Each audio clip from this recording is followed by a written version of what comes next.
Assalamualaikum warahmatullahi wabarakatuh. Perkenalkan, nama saya Septian Eka Saputra, NIM P13374302222117.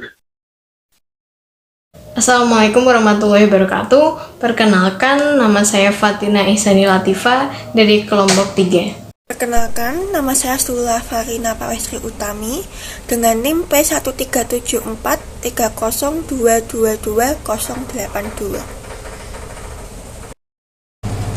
Topik ini memiliki latar belakang, yaitu agama merupakan ajaran dari Tuhan yang terdapat di dalam kitab suci, secara turun-temurun diwariskan dari satu generasi ke generasi agar dapat menjadi tuntunan dan pedoman hidup bagi manusia untuk mencapai kebahagiaan di dunia dan di akhirat. Fungsi agama di dalam kehidupan adalah sebagai pembimbing dalam hidup, penolong dalam kesukaran, penentram batin, dan pengendali moral yang dimana mencakup bagaimana kita bersikap dalam menjalani kehidupan. Berikut ini adalah rumusan masalah dari topik ini. Makna agama Islam. Islam merupakan salah satu agama terbesar yang tersebar di seluruh dunia saat ini. Agama Islam juga menjadi satu-satunya agama yang diridhoi oleh Allah Subhanahu wa taala. Islam berakar dari kata aslama, yuslimu, islaman, yang berarti tunduk, patuh, dan selamat. Islam berarti kepasrahan atau ketundukan secara total kepada Allah Subhanahu wa taala. Orang-orang yang beragama Islam berarti ia pasrah dan tunduk patuh terhadap ajaran-ajaran agama Islam. Nama agama Islam merupakan istilah yang menunjukkan sikap dan sifat pemeluknya terhadap Allah Subhanahu wa taala. Nama Islam lahir bukan karena pemberian dari seseorang atau sekelompok masyarakat, melainkan berasal dari Allah Subhanahu wa taala. Inti ajaran agama Islam adalah rukun Islam, yaitu bersaksi bahwa tidak ada Tuhan selain Allah dan Nabi Muhammad adalah utusan Allah, mendirikan sholat, menunaikan zakat, berpuasa di bulan Ramadan, dan pergi haji bila mampu. Islam datang ke bumi untuk membangun manusia dalam kedamaian dengan sikap pasrahan total kepada Allah Subhanahu wa taala. Sehingga seseorang yang beragama Islam akan mengutamakan kedamaian pada diri sendiri maupun pada orang lain, juga keselamatan diri sendiri dan keselamatan orang lain. Saya akan menjelaskan tentang karakteristik agama Islam. Secara etimologis, dalam perspektif bahasa Arab, Islam terdiri dari kata aslim yang berarti damai, aslam yang berarti menyerahkan diri atau pasrah, Islam yang berarti penyerahan secara total kepada Allah, salim yang berarti bersih dan suci, serta salam yang berarti selamat. Islam memiliki karakteristik yang khas yang dapat dikenali melalui konsepsinya dalam berbagai bidang, seperti bidang agama muamalah atau kemanusiaan, yang di dalamnya terdiri dari beberapa visi. Berikut visinya, yaitu yang pertama, bidang agama. Karakteristik ajaran Islam dalam visi keagamaan bersifat toleransi, pemaaf, tidak memaksa, dan saling menghargai, karena dalam pluralitas agama terdapat unsur kesamaan, yaitu pengabdian kepada Tuhan. Karena dalam Quran Surah Al-Ma'idah ayat 44, Allah berfirman, "Sungguh kami yang menurunkan kitab Taurat. Di dalamnya ada petunjuk dan cahaya, yang dengan kitab itu para nabi yang berserah daripada Allah memberi putusan atas perkara orang Yahudi. Demikian juga para ulama dan pendeta-pendeta mereka, sebab mereka diperintahkan memelihara kitab-kitab Allah dan mereka menjadi saksi terhadapnya. Karena itu, janganlah kamu takut kepada manusia, tetapi takutlah kepadaku. Dan janganlah kamu jual ayat-ayatku dengan harga murah. Barang siapa tidak memutuskan dengan apa yang diturunkan Allah, maka mereka itulah orang-orang kafir." Yang kedua, ada bidang ibadah. Secara harfiah, karakteristik ajaran Islam dalam bidang ibadah berarti bakti manusia kepada Allah Subhanahu wa taala, karena didorong dan dibangkitkan oleh akidah tauhid. Ibadah adalah merupakan sifat jiwa dan misi ajaran Islam itu sendiri, yang sejalan dengan tugas penciptaan manusia sebagai makhluk yang hanya diperintahkan agar beribadah kepadanya. Sebagaimana Allah Subhanahu wa taala berfirman dalam Quran surah Ad-Dariyat ayat 56-58, Dan aku tidak menciptakan jin dan manusia, melainkan supaya mereka mengabdi kepadaku. Aku tidak menghendaki rezeki sedikit pun dari mereka. Aku tidak menghendaki supaya mereka memberiku makanan. Sesungguhnya Allah dialah Maha Pemberi rezeki yang mempunyai kekuatan lagi sangat kokoh. Yang ketiga yaitu bidang akidah dalam Islam. Keyakinan terhadap Islam kemudian harus mempengaruhi segala aktivitas yang dilakukan manusia, sehingga segala aktivitas yang dilakukan manusia tersebut memiliki nilai pemujaan dan mendasar dalam perilaku serta tindakan akhir yang mengarah pada tindakan yang baik. Akidah dalam Islam meliputi a. Keyakinan dalam hati tentang Allah sebagai Tuhan yang wajib disembah dan perbuatan dengan amal saleh. Yang keempat, ada bidang ilmu kebudayaan. Karakteristik ajaran Islam dalam ilmu dan kebudayaan bersikap terbuka, akomodatif tetapi juga selektif. Dari satu segi, Islam terbuka dan akomodatif untuk menerima berbagai masukan dari luar. Tetapi bersamaan dengan itu, Islam juga selektif, yakni tidak begitu saja menerima seluruh jenis ilmu dan kebudayaan, melainkan ilmu dan kebudayaan sejalan dengan ajaran Islam itu sendiri. Yang kelima, ada bidang pendidikan. Senada dengan bidang ilmu pengetahuan dan kebudayaan, Islam juga memiliki ajaran yang khas di bidang pendidikan.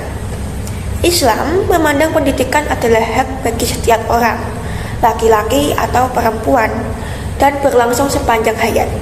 Di dalam Al-Quran terdapat berbagai metode pendidikan seperti metode ceramah, tanya jawab, diskusi, demonstrasi, penugasan, teladan, pembiasaan, hukuman, nasihat, dan lain-lain.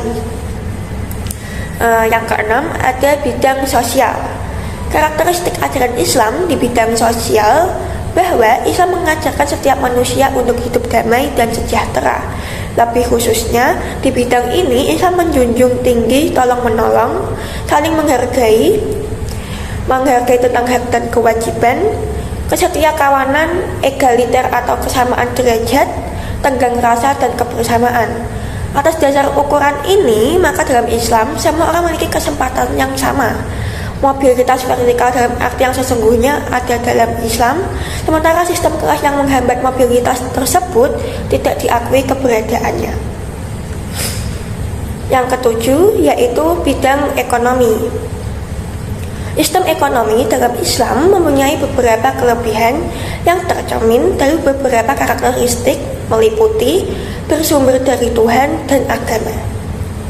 Sumber awal ekonomi Islam berbeda dengan sistem ekonomi lainnya karena merupakan kewajiban dari Allah. Ekonomi Islam dari agama Allah dan mengikat semua manusia tanpa terkecuali. Ekonomi Islam berposisi tengah antara aliran individualis, bersifat absolut dan tidak boleh diintervensi oleh siapapun, dan aliran sosialis yang menyatakan ketiadaan hak individu dan mengubahnya ke dalam kepemilikan bersama dengan menempatkan di bawah dominasi negara. Ekonomi Islam memiliki keunggulan dengan menjadikan manusia sebagai fokus perhatian. Ekonomi Islam memiliki kelebihan lain yaitu beroperasi dasar, pertumbuhan dan investasi harta dengan cara legal dari mediasi jaminan-jaminan kebutuhan-kebutuhan pokok bagi manusia. Karena Islam memandang harta dapat berkembang hanya dengan bekerja. Yang kedelapan, ada bidang kesehatan. Ciri khas ajaran Islam selanjutnya dapat dilihat dalam konsepnya mengenai kesehatan. Untuk menuju hal tersebut, Islam menekankan segi kebersihan lahir dan batin. Sementara itu, Islam memandang kebersihan lahir batin atau jiwa dalam istilah nafs, akhlak, dan irfan. Yang kesembilan, ada bidang politik. Sejarah politik dunia Islam dapat dilihat pada 3 periode, yaitu periode pertama, yaitu periode klasik, kedua, periode pertengahan, dan ketiga yaitu periode modern.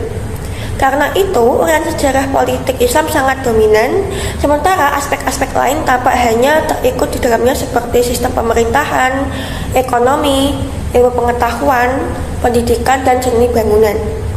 Namun, yang terpenting untuk pemerintahan tersebut harus digunakan sebagai alat untuk menegakkan keadilan, kemakmuran, kesejahteraan, keamanan, kedamaian, dan ketentraman masyarakat. Yang ke-10, ada bidang pekerjaan. Karakteristik ajaran Islam lebih lanjut dapat dilihat dari ajarannya mengenai kerja. Islam memandang bahwa kerja sebagai ibadah kepada Allah Subhanahu wa Ta'ala. Atas dasar ini, maka kerja yang dikehendaki Islam adalah kerja yang bermutu, terarah pada pengabdian terhadap Allah Subhanahu wa Ta'ala, dan kerja yang bermanfaat bagi orang lain. Yang ke-11 adalah bidang disiplin ilmu. Selain sebagai ajaran yang berkenaan dengan berbagai bidang kehidupan dengan ciri-cirinya yang khas tersebut, Islam juga telah tampil sebagai sebuah disiplin ilmu, yaitu ilmu keislaman. Mengenai karakteristik ajaran Islam yang secara dominan ditandai oleh pendekatan normatif, historis, dan filosofis. Hal-hal tersebut terlihat bahwa Islam memiliki ciri-ciri yang secara keseluruhan amat ideal. Islam juga menampilkan sebuah disiplin ilmu keislaman dengan berbagai cabang studinya masing-masing. Sekian dari saya. Assalamualaikum warahmatullahi wabarakatuh. Saya sekarang akan membahas tentang aspek-aspek ajaran agama Islam. Yang pertama adalah aspek keyakinan atau akidah, aspek norma atau hukum atau syariah. Yang ketiga aspek perilaku atau akhlak. Untuk aspek keyakinan ini adalah menempatkan posisi yang paling mendasar seperti terlihat pada rukun Islam. Pertama, di samping itu, ajaran akidah menjadi hal yang paling didahulukan oleh Rasulullah SAW yang kala mengajarkan kita agama Islam kepada para sahabatnya. Said Sabiq mengemukakan bahwa pengertian keimanan atau akidah itu tersusun dari 6 perkara, yaitu makrifat kepada Allah, makrifat dengan alam yang ada di balik alam semesta ini, yang ketiga makrifat dengan kitab-kitab Allah, yang keempat makrifat dengan nabi-nabi serta rasul-rasul Allah, yang kelima makrifat terhadap hari akhir, yang keenam makrifat terhadap takdir. Untuk yang kedua adalah aspek norma atau hukum syariah. Syariat adalah peraturan-peraturan yang diciptakan oleh Allah atau yang diciptakan pokok-pokoknya dalam berhubungan dengan Tuhannya, dengan sesama saudara muslim, dengan sesama manusia, dengan alam, dan hubungan dengan kehidupan. Untuk yang ketiga adalah aspek perilaku atau akhlak. Akhlak ialah suatu gejala kejiwaan yang sudah meresap dalam jiwa, yang daripadanya timbul perbuatan-perbuatan dengan mudah tanpa mempergunakan pertimbangan terlebih dahulu. Untuk akhlak juga ada 3, yaitu akhlak kepada Allah, akhlak terhadap manusia, dan juga akhlak terhadap makhluk-makhluk lain. Untuk yang kedua adalah sumber-sumber ajaran agama Islam, yaitu ada Al-Quran, yang kedua ada Al-Hadis atau Sunnah, yang ketiga ada Ijtihad. Al-Quran sendiri adalah kalamullah yang berisikan firman-firman Allah yang diwahyukan kepada Nabi Muhammad SAW sebagai salah satu mukjizatnya melalui perantara malaikat Jibril. Yang kedua adalah Al-Hadis, merupakan sumber ajaran yang kedua. Sunnah merupakan kebiasaan yang dilakukan oleh Rasulullah, baik dari segi perkataan, perbuatan, maupun ketetapan atau persetujuan Rasulullah terhadap apa yang dilakukan oleh para sahabatnya. As-Sunan berfungsi untuk memperjelas, menafsirkan isi atau kandungan dalam ayat Al-Quran, dan memperkuat pernyataan-pernyataan ayat Al-Quran, serta mengembangkan segala sesuatu yang samar-samar, atau bahkan tidak ada ketentuannya di dalam Al-Quran. Untuk hadis, dilihat dari segi bentuknya, diantaranya adalah qauliyah, yakni semua perkataan Rasulullah, fi'liyah, yakni sebuah perbuatan Rasulullah, takriyah, yakni penetapan persetujuan dengan pengakuan Rasulullah, hamiyah, yakni sesuatu yang telah direncanakan oleh Rasulullah dan telah disampaikan kepada para sahabatnya yang untuk dikerjakan namun belum sempat dikerjakan dikarenakan telah datang ajalnya.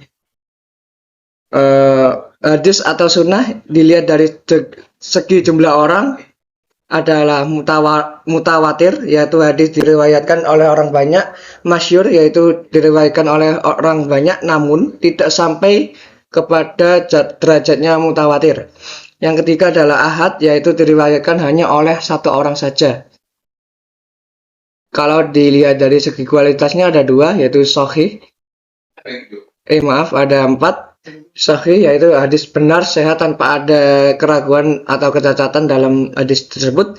Yang kedua hasan, yaitu hadis yang baik memenuhi syarat seperti sahih, terletak perbedaan hanya segi kedobitannya atau kuat hafalannya. Yang ketiga adalah hadis dhaif, yaitu hadis yang lemah. Yang keempat adalah maudhu, yakni hadis yang palsu atau dibuat-buat. Ketiga adalah ijtihad. Ijtihad yang mengarahkan segala kemampuan berpikir secara maksimal untuk mengeluarkan hukum syar'i dari dalil-dalilnya. Ijtihad yang pertama adalah ijma, yaitu kesepakatan para ulama atau mujtahid dalam menetapkan suatu hukum-hukum berdasarkan Al-Quran dan hadis dalam suatu perkara yang terjadi. Yang kedua adalah qiyas, yaitu menggabungkan atau menyamarkan. Artinya, menetapkan suatu hukum atau suatu perkara yang baru muncul, yang belum ada pada masa sebelumnya, namun memiliki kesamaan dalam sebab, akibat, manfaat, bahaya, dan berbagai aspek dengan perkara terdahulu. Yang ketiga adalah istihsan, yaitu tindakan meninggalkan suatu hukum pada hukum lainnya disebabkan karena adanya suatu dalil syara yang mengharuskan untuk meninggalkannya. Yang keempat adalah maslahah mursalah, yakni kemaslahatan yang tidak disyariatkan oleh syar'i dalam wujud hukum. Dalam rangka menciptakan kemaslahatan, di samping tidak terdapat dalil yang membenarkan atau menyalahkan. Yang kelima adalah sudut zariyah, yakni tindakan dalam memutuskan sesuatu yang mubah menjadi makruh atau haram demi kepentingan dan kemaslahatan umat. Yang keenam adalah istishab, yakni menetapkan suatu keadaan yang berlaku sebelumnya sehingga adanya dalil yang menunjukkan adanya perubahan keadaan itu. Yang ketujuh adalah urf, yaitu segala sesuatu yang dikenalkan oleh manusia karena telah menjadi kebiasaan, adat, atau tradisi, baik bersifat perkataan, perbuatan dalam kaitannya dengan meninggalkan perbuatan tertentu. Cara mempelajari agama Islam. Yang pertama, tanamkan niat dan berdoa. Tanamkan niat dalam kolbu untuk mendekatkan diri kepada Allah. Mohon juga agar dibimbing oleh Allah dan dipertemukan dengan guru-guru yang diridhoinya. Yang kedua, berusaha mencari guru yang memiliki sanad keilmuan yang jelas. Untuk belajar agama, kamu memerlukan guru yang kompeten yang bisa membimbing dan mengajari kamu secara bijak. Perhatikanlah akhlaknya, lihat juga sanad keilmuan, pilihlah guru yang memiliki rasa cinta tanah air yang tinggi yang menjadikan Islam senafas dengan kebangsaan dan kemanusiaan. Yang ketiga, belajar dari dasar. Belajar yang runut akan memudahkan kamu dalam memahami agama secara utuh.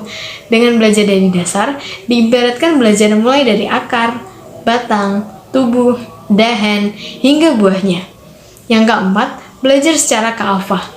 Untuk belajar agama, kamu perlu mengenal 3 rukun agama, yakni Islam, iman, dan ihsan.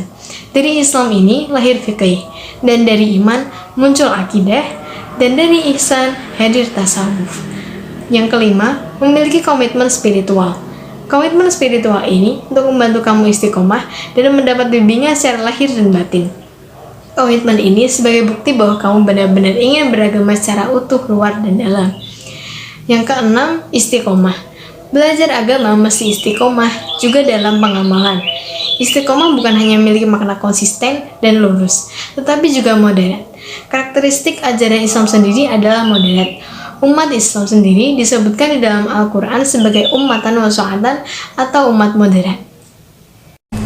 Sehingga kesimpulannya adalah orang yang beragama Islam juga disebut Muslim, yang menunjukkan bahwa dirinya adalah hamba yang patuh terhadap Allah Subhanahu wa Ta'ala, tunduk dan taat kepadanya dengan melakukan apa yang Allah Subhanahu wa Ta'ala diperintahkan dan meninggalkan apa yang Allah Subhanahu wa Ta'ala larang. Dalam konteks historis Islam di bidang ilmu dan kebudayaan menjadi mata rantai yang penting dalam peradaban dunia. Persoalan kebudayaan adalah persoalan bagaimana manusia mewujudkan eksistensi dirinya dengan kekuatan akal, hati, dan jiwa dalam lapangan hidup, dan cara-cara yang ditempuhnya dalam menghadapi tantangan kesejahteraan. Sekian dari kelompok kami. Wassalamualaikum warahmatullahi wabarakatuh.